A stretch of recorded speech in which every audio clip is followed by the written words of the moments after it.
This brand is made in China for equity brands and is sold online through Amazon and Walmart as well as at the Home Depot. The brand uses condensate evaporation technology so that the need to empty a condensate bucket is minimized, but they use a single hose, which means that conditioned air is constantly being exhausted to the outside. This air must be replaced by outside air, which, in turn, must be cooled and lowers the energy efficiency of the home.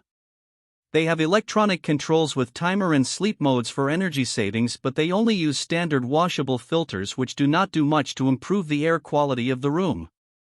The BPACT models are cool-only units that use environmentally friendly R32 refrigerant and are available in 4 sizes from 800 to 14,000 BTU.